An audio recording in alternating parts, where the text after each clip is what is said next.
አንድ ሴት ጾም ነው እንዳትነካኝ ካለች ክርስቶስን አከበረች? የዛ ቀን ባለቤቷን እንዳትነካኝ ማለት ክርስቶስን ማክበር ነው አይደለም። የዛን ሰው ስሜትን ማክበር ክርስቶስን ማክበር። መጽሐፍ ቅዱስ ገላ አትከላከሉ ይላል።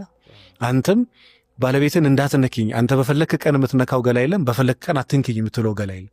ያንተ ገላ የሚስት ገላ፣ የሚስት ገላ ያንተ ገላ። ገላዋን ከከለከለችኝ የእግዚአብሔርን ሕግ እየተቃወመች ነው። የብዙ ሰው ትዳር የተበጠበጠው በዚህ ሰበብ ነው። በነገራችን ላይ ስሜት ደግሞ አይምሮን የመቆጣጠር አቅም አለ። ሁለት አይነት ፍላጎት አለ። አንዳንዴ ሜንታሊ ሴክሹዋል ነገር ትፈልግና ኢሞሽናሊ ፊዚካሊ ብልቶች ሰው ሴክስ ላይ ፈልጉ ይችላል፣ ግንኙነት ላይ ፈልጉ ይችላል። አንዳንዴ ደግሞ ሰውነት ፈልጎ ደግሞ አይምሮክ ላይ ፈልግ ይችላል።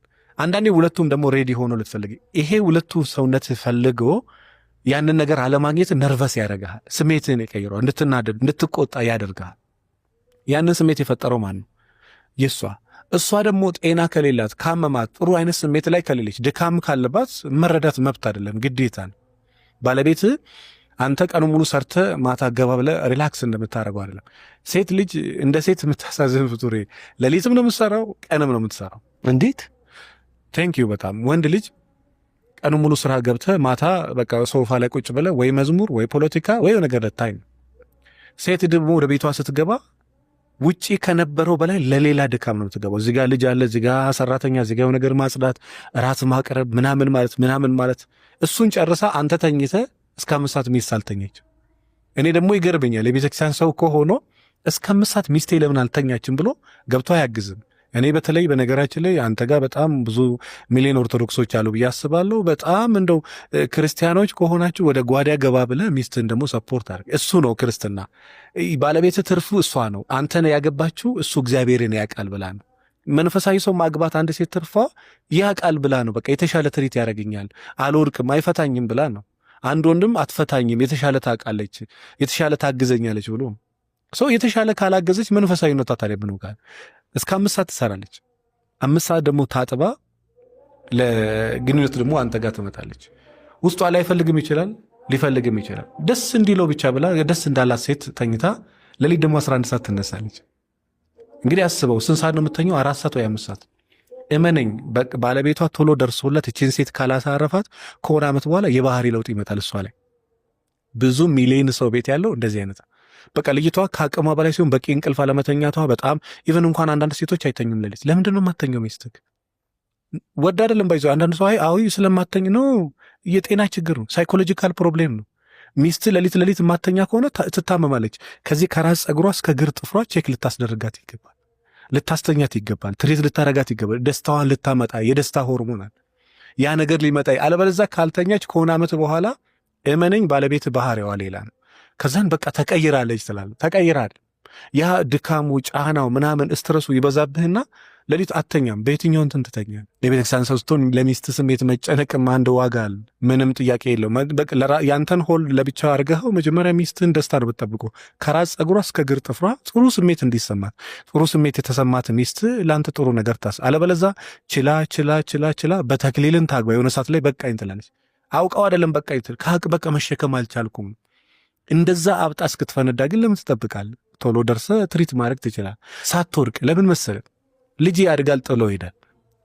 ጎረምሳ ለምዳ ትሄዳለች። እድሜ ልክ ከአንተ ጋር የምታረጀው ሚስት ነች። የእሷን ጤና መጠበቅ፣ የእሷን ስሜት መጠበቅ፣ የእሷን አይምሮ መጠበቅ፣ ለእሷ መጨነቅ በቃ ለራስ በጣም እንደምትጨነቅ ያስታውቃል። እሷ ላይ ግፍ ከሰራ አንተ እሷ ቤት ከረገጥካት፣ አንተ ደግሞ መስሪያ ቤት የሚረግጥ ሰው እግዚአብሔር ያስቀምጥላል። ብዙ ሰው ቤት ሚስቱን ይረግጣል፣ እሱ መስሪያ ቤት ይረገጣል። እሷ ቤት ባለቤቷን ትረግጣለች፣ ውጭ ደግሞ እዛ ትረገጣለች። ዳይሬክትም ኢንዳይሬክትም በቃ መጽሐፍ በሰፈርከው ይሰፈርልሃል። ቅን አድርግላት፣ ሳማት፣ እቀፋት፣ ደስ ይበላት፣ በቃ አስደስታት፣ ትሳቅ። በመጠን ግን ይሄ እስክትቀብጥ ራሷን እስክታጣ ነው። በመጠን ማለት ይኸው አንዳንዴ በመጠንም ሲል በቃ ፊት ስጣት ነው አይደለም። በመጠን ስል ጤናማ በሆነ መንገድ ደስ ይበላት፣ ትሳቅ እስከ ጥግ ድረስ። የእሷ ደስታ ያንተ ደስታ፣ ያንተ ሰላም ያለው እሷ ውስጥ ነው። የእሷ ሰላም ያለው አንተ ውስጥ፣ የሁለታችሁ ሰላም ያለው ደግሞ ወደ ላይ። ካልሆነ ግን ሚስት በቂ ረፍት ማታረግ ከሆነ፣ ኩሽና ገብቶ ማያግዛት ከሆነ፣ ትሪት ሰውነቷን ማሳጅ ማያረግ ከሆነ፣ አሁን እኮ እንደ ትልቅ ነገር ይቆርጠራል እኮ ሚስትን አስቀምጦ እጅ ማሳጅ ማድረግ ማለት እኮ ተራ ነገር ነው። ሰው ነፍስ እየሰጠ ነው። በነገራችን ባለቤት አንቺ ኑሩ ብሎ ልብ እየሰጠ ነው። ሰው ኩላሊቱን እየሰጠ ነው። አንቺ ኑሪ ብሎ ምንድነው መሰለ የምትወደው ጥግ እስከ ጥግ ከወደደች ህይወቷን ሰጣለች። እስከ ጥግ ፍጹም ፍቅር እሱ ነው። አለበለዚያ ግን ገና ባል ለመሆን ራሱ አልበቃ ሚስት ለመሆኑም አልበቃችም ማለት ነው።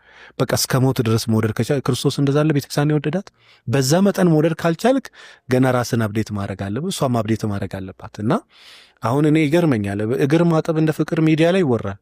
እግሩን አጥበዋል። እግር ስናት ቢግ ዲል። እኔ የቀዳሚ ነገር ላጥብ ይችላል፣ ክብሩ ለእኔ ነው። የቲሞችን እግር ላጥብ ይችላል። ምንም ክርስቶስ በነገራችን ላይ ጎንበስ ብሎ የደቀ መዛሙርት እግር ያጠበው ከእነሱ በታች ሆኖ አለ። ስለ ትሕትና ስለ ፍቅር ነው። ፍቅር ስታቅ ጎንበስ ትላል። ነፍስህን እስከ መስጠት ድረስ ነው ቃል የገባኸው አንተ። በዛ ደረጃ ቃል ገብተህ በቃ ብትሳጥ ብትነጣ ብትጠቁር አልለያትም ብለህ አልጣመችኝም፣ አልተጣጣምንም፣ በፈለግኩ ቀን ሴክስ አታደርግም፣ ጸጉሯ ብብቷ። እሷ ስማርት ሴት ከሆነች በዚህ ደረጃ ለምን ትወርዳለች? የምትጸዳ ሴት ግን ቤትም ውጭም፣ ይሄ ውጭ ብቻ ከሆነች አውቃ ነው ማለት የውሸት ነው። ምን መሰለህ አንዳንድ ሰዎች ከዚህ በላይ ይታጠባሉ። ወደ ታች እነሱና እግዚአብሔር ነው የሚያውቁት። ታጣቢ ሰው ግን ሙሉ ነው የሚታጠበው። ከዛ ውጭ ምናልባት አቋም በዚህ አትቀጥልም፣ እሷም አትቀጥልም። እና ሰዎች ትንሽ ከአንተ ቀድሞ ከወደቁ እኔም ከዛ በላይ ነገ ወድቃለሁ በል። ያረጀም ስታይ ነገም እኮ እኔ እንደዚህ ነኝ ይባል። እሱንም አታስብ ከሆነ በቃ ትንሽ እንዲሆን የተዝረከረከች በቃ ትላንትና ራሷን ጣለች የተጣጣምን አይደለም ትላለ። አንተን አላወቅከውም፣ ተደግሶ ቁጭ ብሎላል። ያኔ እግዚአብሔር እንደው ዕድሜ ስጠኝ እሷንም አበርታለኝ ለበጎ ነው ብለህ ካልክ ከጣላት ያነሳታል። ከወደቀች ምናልባት በመልክ በፕሮቶኮል ምናምን ትነሳለች ድጋሚ በአቋም ባለባበስ። እሱም እንደዛው። እና አስተምራት። ሴት ልጅ ወንድ የዋለ ሊደር ወንድ ልጅ የቤት መሪ ነውና ጥሩ ነገር አስተምራት። በቃ ምንድነው የምታስተምረው? ጠለቂያ ነፍስን እስከ መስጠት ድረስ ሚስትን መውደድ አስተምራት። ከዛን ያወቀችውን ሰው እሱን ታደርጋለች።